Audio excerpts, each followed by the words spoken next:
Hey everybody. Well, I'm out in the woods as usual. I didn't go out this morning. I was wore out. I just couldn't get going. I woke up and even got up and made coffee, but I just couldn't make myself get ready and go.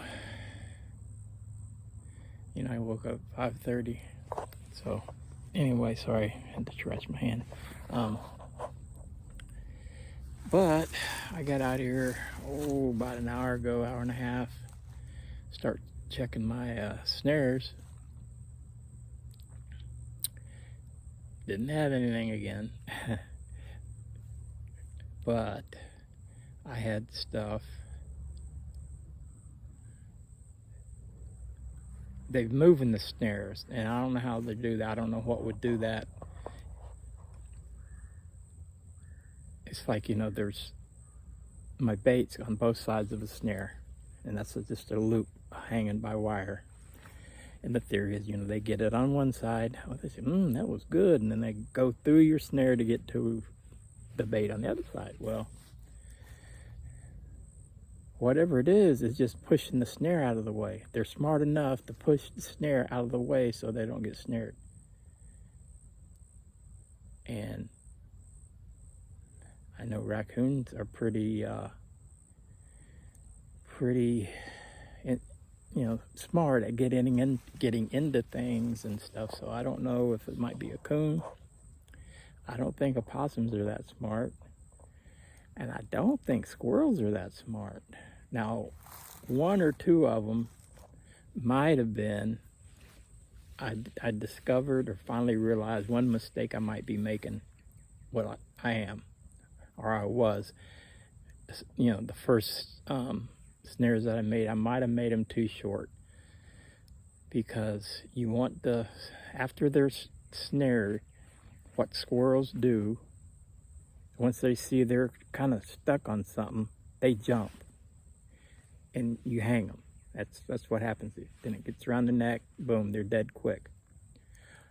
But while they're hanging there, they're flopping around for a few seconds. I don't know how long for sure, but for a little while they're shaking and moving, jumping, trying to grab anything that's close. That's why you clear any brush that's close enough for them. Well, if the snare wire is too short and they can reach the pole that the snares are on, well, they could possibly loosen up the snare by just going back and forth on it or something and not getting snared because they're able to grab onto that pole.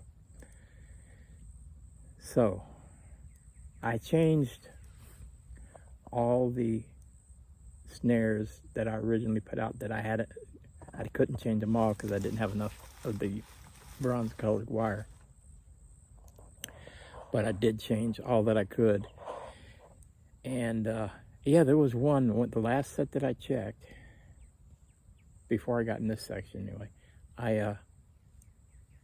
both of the snares were just moved over, like squished over, so they could go get the other bait.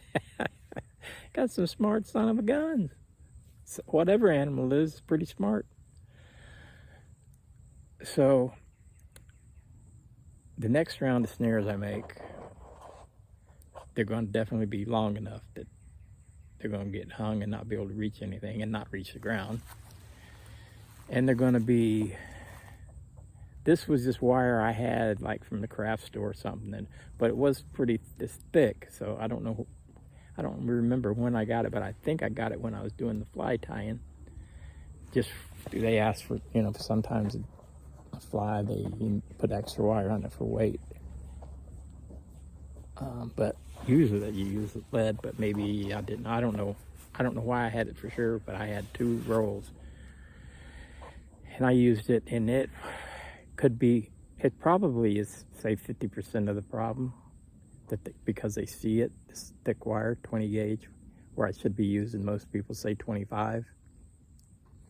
So when I can, I'm going to get some 25 gauge wire nothing shiny. You know, I'm gonna buy some snare wire and not just something, you know. Anyway, I'm gonna buy some snare wire. And I think between that and then now me knowing I gotta pay attention to the length of it better. And I'm sure in one of the videos I watched they mentioned that, but you know, this is my first experience doing this, so kind of learning as I go. And but I think my bait's working, because a lot of places that shit was gone, but they wasn't snared. So I'm gonna stay with the bait that I'm doing now and just change the wire. And there's a few of those places, and I haven't done it yet, but I keep saying I might. I deleted a couple sets that I had because nothing ever messed with it at all. And or one I took down because every time the bait was gone, when you know the snare's just hanging there pretty. So I said the hell with that. Whatever that was right there was smarter than me.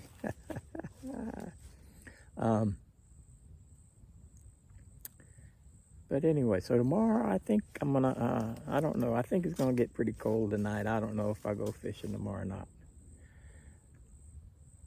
I'd like it to warm up some, but we'll see. I still might. I'm gonna try my best to get up and go out here for turkey. Oh, that's another thing. I heard a turkey gobble when I was on my last stop. I heard a turkey gobble, and I hadn't heard a turkey. You know, that gobble is the tom, you know, male gobbler, you know. And I heard it just once. It only did it once. So, and I know the section where it came from. The only thing I didn't want to mess with it because, you know, I ain't got my bow or nothing with me. So I just said, I ain't gonna walk in there. But now the only thing else I'm thinking about is it possibly, but this time of day, most people, you're out in the morning because that's when they come off the roost, and then you go back in the evening when they're going back on the roost.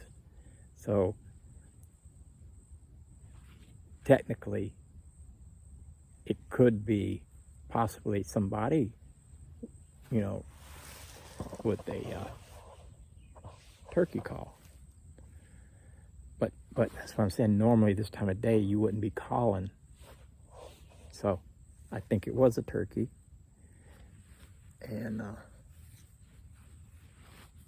you know, I don't know for 100%. How could I? But I'm thinking it's, with all the information I have that I've read and watched on YouTube videos, is I think it was a turkey. It sounded like one, and you know, but I'm sure there's a lot of people that call turkeys that are real good at it too. So that's interesting. I'm gonna try my best to get out here in the morning. I got to. I can't skip 2 days in a row. Oh. When I first started checking my snares, the first place that I went, I could see, I can't see my yard, but I can see a house that's about 200 yards from my house. And I'm in the woods 30 yards or more, where I'm setting up snares for squirrels. And I couldn't, you know, there's brush and there's trees and everything. But I seen those turkeys, those 2 turkeys that have been walking in my yard a couple times. Well, they were there today. It seems like to me every other day they're walking through my yard. And they heard me walking around, because in that particular area there's a bunch of stuff, broken limbs all over, and it's hard not to make a noise. So I seen some turkeys, and then I heard one gobble, but where he gobbled is way the other side of the woods. So that's cool. And I have a few more ideas about my snare, and you know, we'll get it all worked out eventually. So that's the plan for tomorrow. Oh, this is what I wanted to show you. This is a little blind I set up. Some of it was already here, like there was a tree here, but I added some limbs to it. But a blind that I'm sitting behind. And over in that area, about 20, 30 yards, there's two scrapes. And then I set this up behind me, some limbs. And so I'm sitting here, hid pretty good. And that's where I'm gonna come in the morning, where I planned on coming this morning. Got my little chair here. This is gonna be my hangout for a little while. Got to change it up every once in a while.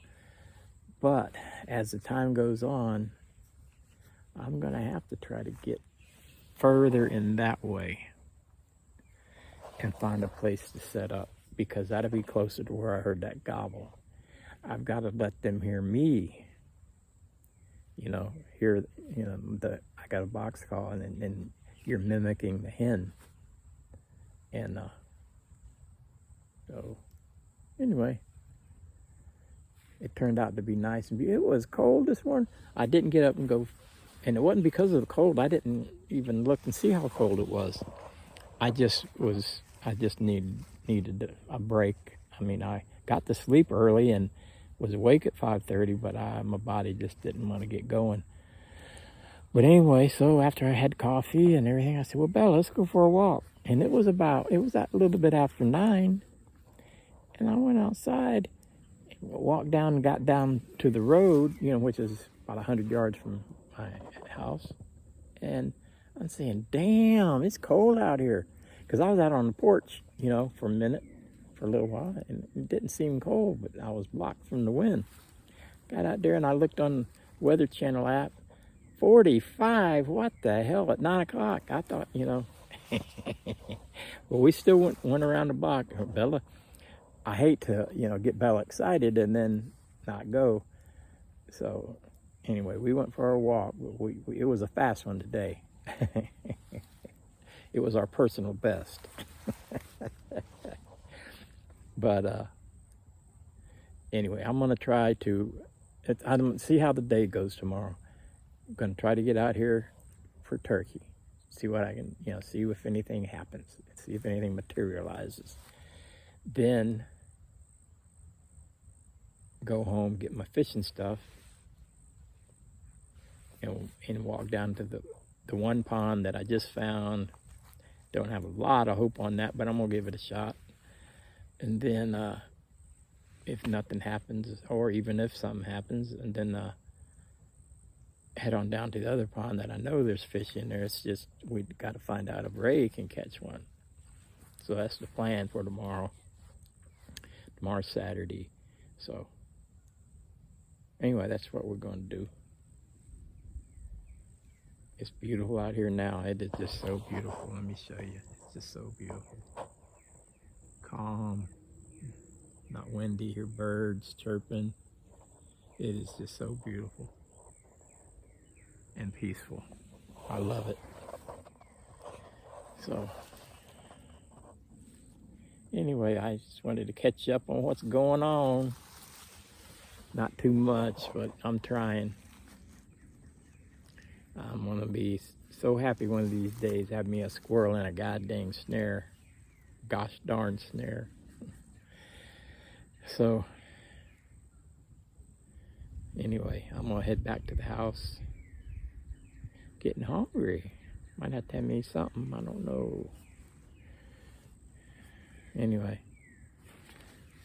y'all have a good rest of your day. God bless you, and I'll talk to you later.